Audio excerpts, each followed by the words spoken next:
us and showing us we are dependent on something much bigger than we think.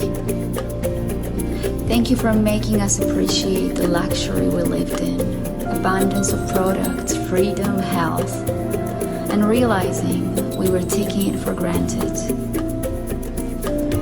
Thank you for stopping us to make us see how lost we were in the busyness, not having time for the most basic things.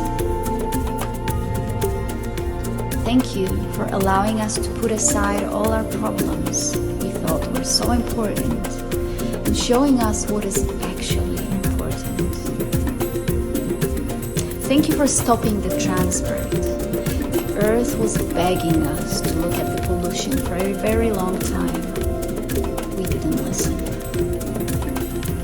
Thank you for all the fear. It has been a global disease for years, but not many of us wanted to face it.